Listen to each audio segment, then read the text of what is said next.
So we're continuing on with our theme of storytelling, the heart of the story, the art of the story. And I am so thrilled to have here with us Lynette Tolentino and Elske, who are with the squad that puts together the Big Sur fashion show, and especially this past year. My experience was that it was my first year, and I was totally mesmerized from the very, very, very beginning to all the way to the end. Just a complete aesthetic experience of movement, of story, of music, and the amazing designs that each person or group was showcasing. I mean, modeling doesn't seem to really fit the whole thing. It's just so much more than that.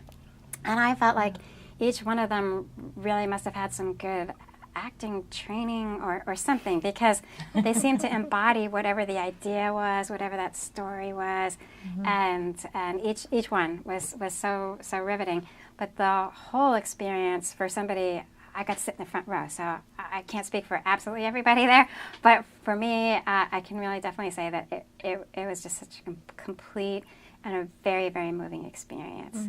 So how about from your end? Can you talk, Elske, about what your role has been and what that experience is like for you? So I'm the newest member of the Big Idea Squad. Yeah. This was my first year participating, and So I you just jumped right in as the artistic director in February when the bridge came down and the whole community kind of dispersed. Yeah. My children and I moved into town to stay with family, and the existing artistic director, Kendra Morganrath, stayed in Big Sur by virtue of the necessity of her job. Yeah. So the squad became aware of my presence in town and availability, and then asked me if I was available or interested. And for me, previously we talked about how creativity is healing, and for me, it was just wonderful. It was really a gift to have a large community scale creative outlet at this time for myself and for my kids. So it was wonderful to be able to participate in that way. And had you ever done anything on that scale before? I have actually, not specifically as the artistic director, but I do have a personal experience in events and production. So I wasn't afraid of the scale. I was more excited to be able to participate as an artist rather than a, production manager, house manager, executive director role, which was more, I've been more in the admin prior. So yeah. It's still a big jump. That's good. That's amazing. It was, and we just had 3 months to do it. Normally the decor artistic team starts back in October, and you have 9 months or a significant amount of time. So I was galvanizing that. Yeah, it was, absolutely. And it directed the way it evolved. It's why I chose projection. And to use images like that to really fill the space rather than objects, because we didn't have time to create objects. Amazing. So we created some larger, more dynamic objects to fill the space, and then use the projection and created layers that way. Really super impactful. Thank you. Lynette, how about for you? You've been involved from the beginning, is that right? Very much so. So talk about how in the world something so magnificent ever got started. Like how is everybody so daring, and did they have that same? One of the most extraordinary things to me was just the attention to detail. Like every little thing just seemed like so, such grand scale, but so magnificently done. Yeah, the whole thing is so amazing. So how this all started, in 2008, the Basin Complex fire ripped through Big Sur. Yeah. And the whole community was evacuated for about 2 weeks, maybe a little less, but about 2 weeks. And when we all came back, some of us had lost our homes, and there was just a very heavy feeling. Yeah. So what ended up happening was, since it's a tourist town, we love our visitors, but they were coming in and they still want their burgers, and they still want their beers, and they still want their vacations. And we were feeling treated like nothing ever happened. And some people didn't even realize that there was a fire. They just coming through, la la la. So there were two very artistic women. They're still around. Sarah Carr and Lisa Gettle had gotten together, and Sarah Carr had taken a movie with her when she evacuated, and it was Zoolander. Oh, where is that? I don't know if everybody remembers it, but it's a total rub up against fashion, right? So she comes back, and her and Lisa are sitting at Fernwood at the bar, and they're having themselves a beer, and Sarah says, this town comes together really well in times of crisis. Wow. But we really need to have something that we rally Yeah. for fun. Yeah. Let's have a fashion show. Oh my And goodness. Lisa was like, yeah, let's do that. So 2009 at Henry Miller Library, the whole thing started. And they picked the theme. It was paper dolls. And it was a very small, very sweet little event. But again, it was offered up that you had, you know, a few minutes to do something creative. It wasn't just about walking down the runway and turning around and coming back. It was like giving people this expressive moment. So right from the beginning. To do that, exactly. And you were allowed to pick your own music. The only rule is that if you're going to design, you cannot use fabric. Yeah. So many ideas came into play, and that first year, again, small and very humble, blew up into a very big deal. Like, talk of the town. Yeah, yeah. Oh my gosh, did you go to the fact? No. Oh my gosh, you should have been there. And so the second year, so it's not a competition. But each year's theme is chosen by the people will get together and say, oh, we were really excited about that outfit. What does that outfit, so Paper Dolls was the very, you just kind of like go off the prior year. So the first year, Paper Dolls, Laverne McLeod, she's one of our beautiful, talented designers. She unfortunately didn't get to design this year, but she had an outfit that morphed into something else. So Metamorphosis was then the second thing. And somebody came up with something that was kind of freaky futuristic. So the next theme after that was Back to the Future. And so it just continues down the line. And so it is really, really a grand affair. This is little kids. This is adults, big or small.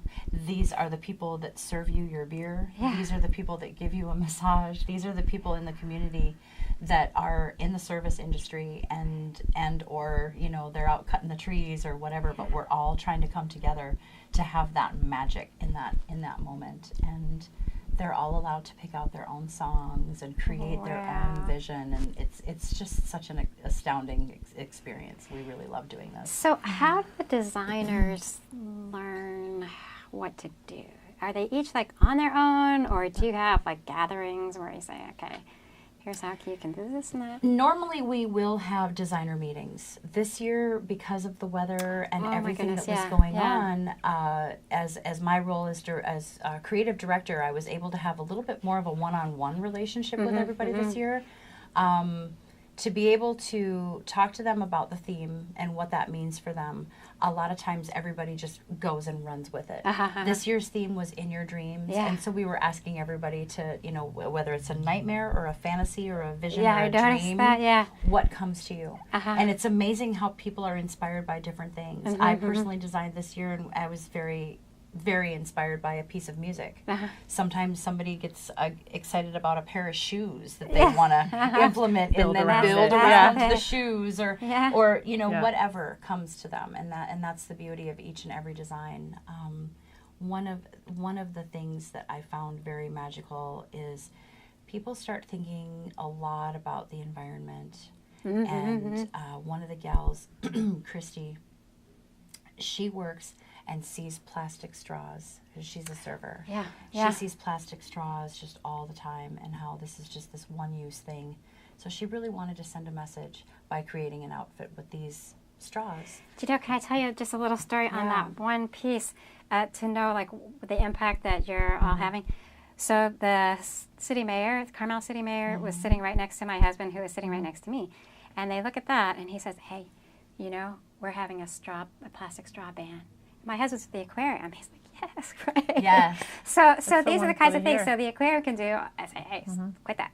And then somebody sees something there that they say, oh wait, I've been thinking about that, and now I need to really do that. It just raises awareness on all these other levels. I just felt like there was so much of that happening in each of the chapters that people would have like something kind of working on the back of their mind, and they see something and say, oh wow, now I understand what my thoughts were really all about. Now I understand what to do next, because some of them were so interesting. And so when you look back over just this past year, what were some of the ones that you think resonated the most for you personally, or with the people who were just really eager to see something like this happen? As far as the designs go? Yeah. Like, did any stand out to you? You're just, like the way they pulled it off or the way they pulled it together or anything like that? I was really very, very proud of our finale, Jamie Oxis. Yeah. She had a really hard time finding models all the way up till the bitter end. Oh, is that right? She wanted to have this act that really spoke about everyone. So she wanted to have a Caucasian person. She wanted to have an African American person. She wanted somebody to represent Asian and on down the line. She also wanted to represent the gay lesbian community, that we are all together. We are all in this boat together. Yeah. And so that message was amazing and beautiful, and the fact that she had such a hard time collecting that vision all the way up to the end. I mean, up to the last week, I think she was still trying to make sure that that went down without any real craziness. But I'm very super proud of her for pulling that together, because it's not easy to pull in 5 other people into your act and let them know what your vision is. Right, and are you right. okay with kissing each other? Yeah. And, you know, different things like that. Yeah. And so I was very proud of her. Yeah, it's kind of hard to be like the mama that says, this is my favorite, you're my favorite child. But each one is very unique. But I really give props to Jamie for that. I was very excited about Neva Case's outfit. She was the one that came out very much Harajuku fashion. She's very inspired by her 3 beautiful daughters. Yeah. And so she's standing on these elevated boxes. That was so amazing. And that whole outfit was just amazing. And she was one of the gals that when I had called her to say, do we still want to do this show? You know, with everything that's going on in Big Sur right now, are we okay to do this? And she's like, Linny, I'm creating it right now. It's my sanity. We have to do this. And so for her to say that and then show up like that, because I didn't see it until the day of. Like, we usually do a dress rehearsal the day before. And we did do a dress rehearsal, only a lot of people didn't dress. And I think that there was kind of this need to have this surprise element the day of. And that's really it was Does fun that make for all your of us. job harder too? No, not at all. My job is really setting the stage and framing the event, and what happens on the stage is left up to, you know, synchronicity with all the imagery and That is with so little amount of time, there just wasn't enough. We just kind of had to surrender. Like, I'm just going to create a beautiful frame, and my initial vision involved doing something visually specific for each act. But for 28 acts, you know, I think 26 at the end of the day, with barely 3 months, it was too much. And it was too much to ask of the designers as well. You know, to tap them with another request would have been, it would have been overwhelming, I think, for everyone. Now, how do you find the designers? I mean, some you must just know, and then now it's been going on 9 years, 8 years, 9 years? Since 2009, and we were only missing 1 year because we lost Henry Miller Library as a venue. And so we actually, that year, we had a kids show. And then we ran my film, Ashes to Art, which is this is the one right here. Ashes to Art. I ran a test screening. I wanted critiques that day, so that I could kind of dial it in and make what you see there. But we did that year, and then we continued on with the new venue, River Inn, Big Sur River Inn. So where were we with this? Well, I was wondering, how do you identify the designers? I mean, it's such a big job. It is a deal. And then they have to find the models. They have to find. Right. So what we do is in January we send out. Well, we have the Big Sur Fashion Show at BigSurFashionShow.org, and we ask everyone to go ahead and put yourself on the email list. To either participate or just know about general information about when tickets are coming out. So the people that have put themselves on that list, and believe me, it's a very large list now, we do the call out and we go, okay, we're doing another one. This is the theme. Who wants to play? And then we let them know who the creative director is. And this year it was me. And so then I get this barrage of emails and phone calls. It must be so great. And it's fun. Oh my gosh, that initial rush. The RSVP. In those first few weeks, it's like, oh, you want to come play again, yay! And so you know, I either know them, obviously they're my community members. Yeah. We've definitely had some people outside, like I had somebody that was interested from San Francisco. Oh, I bet. Unfortunately, he was unable to, you know, come through with it. Yeah. But it's just amazing how it really has grown. I actually got a call from a person in New York. Oh, And I said, honey, do you realize that we're in California? Yeah. And oh, yeah, that's kind of a ways to come out for a fashion show. And I'm like, well, how did you hear about us? And so I was just really thrilled that, you know, the call goes out and everybody gets really excited. Yeah. So I start collecting the cats because this is wrangling cats for me. And we just go from there. They're given the theme. And most of them just run with it. Yeah. And what I do is I send out a form to everyone. There's, you know, things obviously that I need. I need to know what their information is. I need to know if they, you know, if they have model names. Do you have somebody already picked out? Some people will just call me and say, I don't want to design. That's not my thing, but I would love to model. Yeah. And so I try to kind of match make people as needed.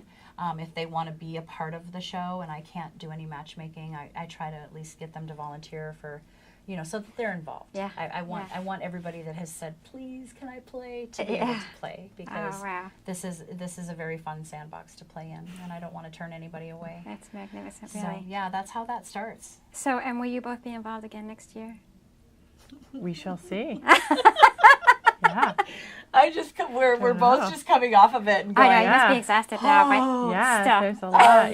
yeah, it is a lot. And the beauty of this show, I really need to say this, is that each job is already printed. We have what's called the Fashion Show Bible. So I could take this, we could take this to another town and be like, you get to do this, you get to do this, you get to do this. All right, let's go. So what it is each job has the job description, what it is that you need to do for your duties, how much, you know, kind of an estimated time of how much that takes. Yeah, that's really good. Which can vary from year to year. Yeah. And then also the timeline. It's kind of like a wedding, you know, 6 months out, you need to be doing this, 5 months out, you need to be doing this. And so basically all you do is you check things off your list, and you add a sprinkle of patience and a sprinkle of love and some fairy dust on top of that. And well, you make it sound so easy, but it's drama and dance. It's circus arts and theater.